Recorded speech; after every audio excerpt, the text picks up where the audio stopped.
আমার জীবনের বাস্তব এক ঘটনা।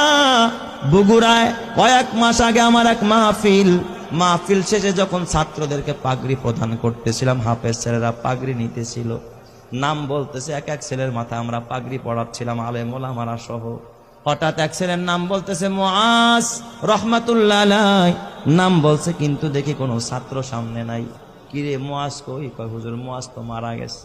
তাইলে নাম কেন পড়লেন? পাগড়ি কারে দিমু?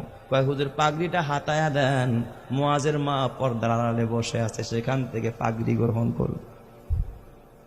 প্রত্যেকটা মানুষের দিল নরম হয়ে গেছে।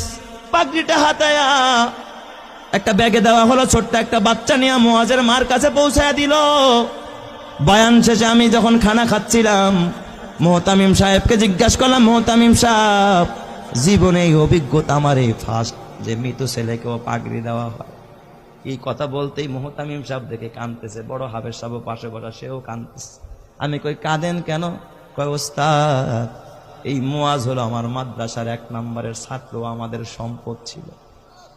আমার ছেলের জন্য আমার এত মায়া লাগে না যতটা মায়া আমার এই মুআজের জন্য। আমি বললাম এত কি গুণ এই মুআজের? কয় ওস্তাদ, মুআজ 18 মাসে কোরআনের হাফেজ হয়, জীবনে পাগড়ি ছাড়া নামাজ পড়ে নাই, মুআজের বাবা নাই, মুআজের মা বড় অসহায়, এই মাদ্রাসা লিল্লা বোর্ডিং এ মুআজ রে এতিমখানায় ফ্রি খাওয়াই আমরা, চিকিৎসা পর্যন্ত আমরা করাই। আমি বললাম তাহলে মুআজ কেমনে মারা গেল? কয় হুজুর কিছুদিন আগে চিকুনগুনিয়া জ্বর হয়েছে, আমরা ওর মারে খবর দিলাম, বললাম মুআজের মা মুআজের বাসায় নিয়ে যান, চিকুনগুনিয়া জ্বর হয়েছে। মুআজ বাসায় যাইতে চায় না। কয় ওস্তাদ, বাসায় গেলে জামাতের সাথে নামাজ পড়তে পারি না, ফজরের নামাজটাও জামাতে পড়া হয় না, আমারে বাসায় দিয়েন না, মরে যাই তো মাদ্রাসায় মরবো, বাসায় যাবো না। হুজুর কসম আল্লাহর, এই মুআজ ওর পুরা মাদ্রাসায় আর একটা সুনাম। মুআজ বাসায় যায় না, মৃত্যুর আগের দিন জোহরের নামাজটা মসজিদে গিয়া পড়েছে, আসর থেকে নিয়ে তার অবনতি, রাত্রিবেলায় এশারের নামাজের পরে আমরা পার্শ্ববর্তী ক্লিনিকে নিয়ে গেলাম, সেখানে বাবা অক্সিজেন লাগায় রাখছে। প্রায় গভীর রাত্রে মুআজ ওই রাতে ইন্তেকাল করেছে।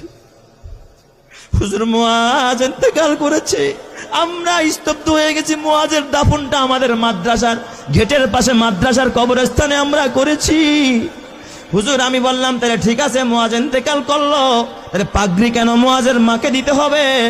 ওস্তাদ আপনি তো জানেন না।